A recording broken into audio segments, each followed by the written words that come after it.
What up? Bill here. I gotta fix my camera. Hang on a second. Let me do this. Do this right. Sorry. Not really prepared that well here. There we go. Is that better? Dirty lens. Sweaty lens. There we go. What up?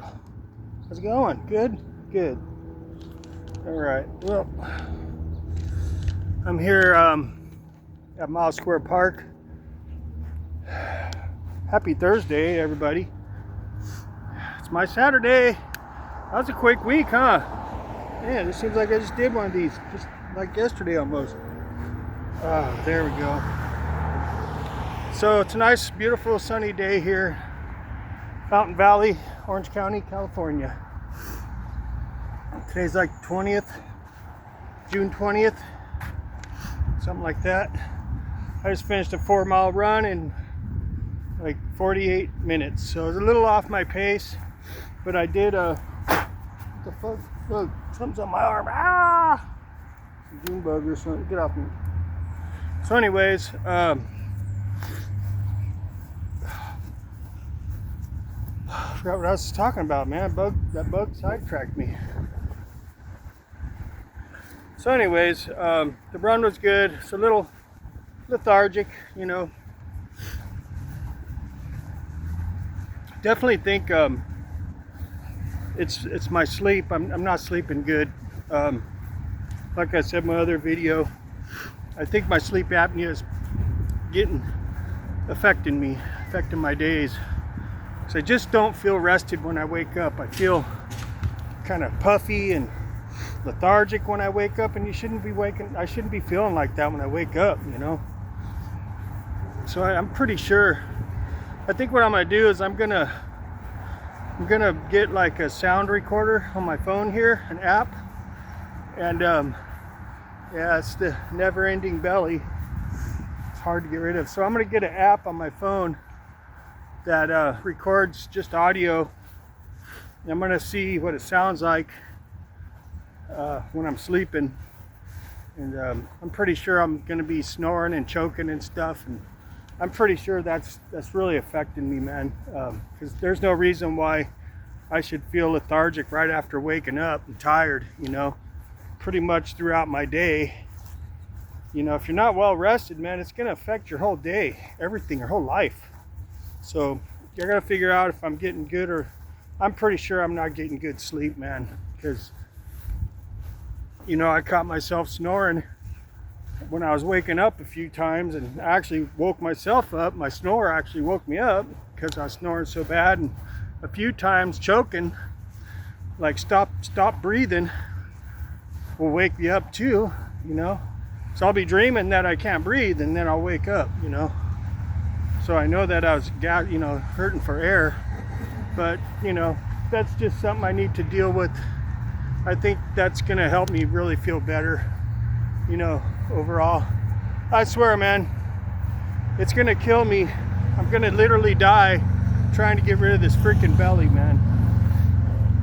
You know, it's like, man, it's like all the rest of me looks fine. It's just that belly. It's there. It just really not going away like I want it to. It's getting a little better, but it's still there, you know. It might just be the shape of my body, you know. Sometimes people just have little pot bellies even when they're not overweight.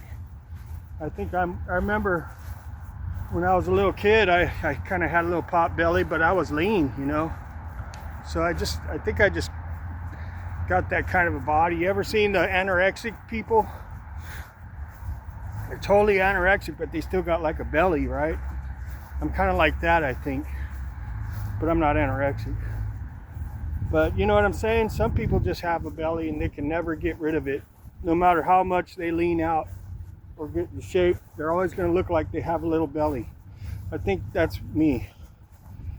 What can I do? It's my genetics, you know. It's just the way I am. But that's not going to stop me from getting in the best shape I can, you know. I'm going to do the best I can for what I got. And that's that, you know. But other than feeling like, you know, I'm not getting really that great of sleep, and a little rickety, you know, 55-year-old ricketyness. I'm feeling pretty good, you know, even though I think I could feel better. I do think I could feel better. I could probably, you know, learn how to eat even better than I have been, even though I've been eating a lot better than I used to, but I still think I can improve on that. A little more of a variety instead of just the Bill Hahn special all the time. You know, I just don't know how to cook that well. I don't know what to cook, how to cook it, and blah, blah, blah. You know, that's where like having a partner would come in handy. Someone that knows how to cook a lot of stuff, you know. But I'm not going to bank on that because, man, it's just hard these days for an older single guy. It really is. If you don't have the bucks, man, you're almost done. You got to have really, you got to, if to get what I want to get, I just don't have the money, man, because that's what it's all about, it seems like these days. You know, girls just want to be taken care of, you know. That's what they want. That's more important than, I think, anything to them is a guy that can take care of them, because, you know, the way they see it, you know, their daddy took care of them and probably will take care of them. You know, if you can't take care of daddy's girl as good, if not better than daddy, what is she, you know, why would she want to do that, right? Same thing. So I'm kind of like bumming because I don't know if I can meet a girl that can, you know, go for a guy like me that just don't have a lot of money, you know. And because just the way they are these days, that's a really high priority for them. You know, I could take care of myself. I could take care of a woman. But, you know, I don't have the money to have fancy car, a really nice house, the whole deal, go on vacations and take trips, you know. That's what they're looking for. And I'm just not that. I don't have it, you know. So I'm getting to the point where I'm just kind of losing hope. I'll never fully lose hope, but I'm kind of feeling like, you know, I'm kind of like getting to the point where it's like I'm cooked. You know, I'm pretty cooked. But I'll never fully give up on finding what I want, or it's just somebody that clicks off a lot of the boxes, you know. To me, I'm the opposite of a woman. I don't care if she has money. That's zero. That's not even on my list. I mean, if I found someone and she checks off all my boxes, you know, she doesn't mind not having a lot of money and stuff to go, you know, live that dream, then I'm more than happy. I could take care of her. She might not go on any extravagant vacations or trips or have a fancy car. Not yet, but I can take care of somebody, you know. She wouldn't have to work if she didn't want to. She'll still have a roof over her head, a car to drive, and food and whatever, you know. But I can't do much more than that right now, unless I come into something, you know, that pays a lot more than what I'm making now. And, you know, with my lack of college education, and really, like, I don't have like a trade skill anymore. I used to, you know, do carpentry, but that was a long time ago. I'm kind of getting old to be doing that kind of work. I don't know, man. I'm just taking care of myself. I'm probably, you know, TMI right here on this video, but this is where I talk and get my thoughts out. It is what it is, you know. I need a woman that is you know, that is with me for me and no really other reason, okay? That's the kind of woman I need. And, you know, a pretty basic, simple girl has to be attractive, though. That's the thing with me, is she's got to do it for me, because that's very high on my list. That's why I'm trying to get in shape myself, because I can't expect to attract an attractive woman if I'm way out of shape and not looking good myself, you know. So I'm trying the best I can to get myself together the best I can, physically, mentally, emotionally, financially. But the financial part is going to be the hardest part. That's going to be the hardest part, because I don't know what I can do out there that's going to pay me much more than what I'm making now, you know, really, because there's college educated graduate people out there making less than I am, and they can't find jobs. And you know, a lot of people, you know, that I see that are in relationships, they got their youth on their side. You know, I'm in my mid-50s. I don't have my youth on my side anymore like I used to. You know, when I was younger, I took it for granted, my youth. But now that I'm older, I realize that, you know, I don't have that anymore, and I'm gonna have to work on myself harder to be able to even come close to what I used to be able to do just because I was younger. It gets harder when you get older, especially if you don't have the money. Okay, I'm just saying. But it seems to be a real issue. You know, I hear all these people, oh, you gotta move out, get out of the United States and go to Thailand or somewhere. Yeah, but that's all well and good if you have a means to make money, like online or something. But if you go there without any kind of way to make money online, you're not going to make American wages over there unless you do it online. Okay, you're not going to make the money like you do here. USD, the only way you're going to make USD is online if you go move over there, or anywhere out of the country, really. You know, unless you live somewhere that has a higher wage than we do here, which I don't think many places do. So it's kind of like I'm stuck here. And I wouldn't mind going somewhere where everything's like half price, or even better than half price, but you got to have a way to make money. And in those places outside of the country, I know I just said this, I'm repeating myself, you're not going to make even close to the money you make here unless you do it online. You know, so I keep hearing people say that, and I'm like, you know what? That's easy for you to say, because you're making all your money with your computer. You could just pack up, go to some other country, and it doesn't change anything. Your work stays the same. It's right there on your computer. As long as you have internet access, you're gold. Other than that, good luck. Good luck.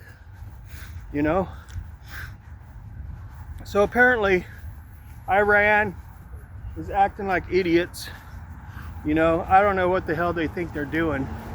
They really want to do that? They really want to start World War III? You know? I'm glad we got Trump in there, dude. That's all I can say. I feel fine. If we had someone like Kamala in there, I would not feel good about it at all. Thank God we got Trump, man. That's all I can say. For that reason and so many other reasons, you know? And you know what? I just noticed today, gas is coming down. So, you know, and I'm hearing that groceries are starting to come down. So it's doing the opposite of what all these freaking Trump haters are saying. All these people with TDS saying everything's gonna go more expensive, blah, blah. I'm seeing shit start to come down now. I just noticed today gas came down under $4 a gallon. And it was almost $5 right before Trump came into office. So there's something's going right there. So that's cool. And I'm hearing prices of food's going to start coming down. Shit's coming down. It's the opposite of all of what these Trump haters are saying. All the mainstream media sitting there telling you all this bullshit that's not coming true. You know, I know I said that nothing will change, but actually things are starting to change a little bit. They're coming down a little bit. So yay. I'm not listening to these mainstream news medias or all these Trump haters, man. They're just fear-mongering haters. You know, Trump could be literally getting ready to save the world, and they're still going to talk shit on him. They're still going to throw shade at him just because they have an illness. Trump derangement syndrome. They're sick in the head. I don't know, man. These people are unreal. I just can't deal with them. You know, I can't deal with Trump haters, man. They got their heads so far up their asses they can't see straight. It pisses me off. to the point now where it's like, let's round them up and throw them in one state and just let them all live there in their freaking utopia, you know? Maybe just give California and New York to these assholes, these Trump-hated people, you know? Just give them New York, the shithole fucking places. Give them those places, since they're so hell-bent on keeping them sanctuary cities, shitholes, you know, let them have it, you know, let them have it. And then they could just stay away from all the MAGA people. You stay away. You just stay in your shithole cities. How about that? Sound like a good idea? Sounds like a good idea to me. So anyways, I'm almost back to my truck. I don't want it to be a 5-hour long video. So this guy, he's cruising. That's how I want to get, like that guy. Where I can just cruise, man. It's getting a little easier. I did see 218 on the scale this morning, so I'm shedding weight really slowly, but it is coming off. You know, was it 10 months ago, almost a year ago, I started doing my gym and running, and you know, I'm surprised I did as good as I did when I first got back to running, because you know, 10 months later, it's not feeling any easier, okay? It's not getting easier, even though I've lost 10 pounds. It doesn't feel, the running's not getting easier. It's about the same. If not, it feels like it might be getting harder. I don't know why. But, it, you know, it is what it is. I'm still going to keep chugging along. I'm still going to keep doing my thing, my routine. And it is working. The weight's coming off real slow. I'm feeling pretty good. But I think right now my main issue is my sleep apnea, because I think it really is affecting me, and I need to get a handle on it soon, because you know, life's too short to let something like that make you feel like crap all day, you know what I'm saying? So yeah, we're up on 18 minutes now, so thank you for stopping by. Stay tuned for whatever. I do appreciate y'all. You know, this is where I let my feelings out, and it is what it is. If you can't handle it, you don't have to watch it. If you like it, I'll keep making more. So, y'all have a fantastic day, and we'll catch y'all later, right? Feliz Navidad.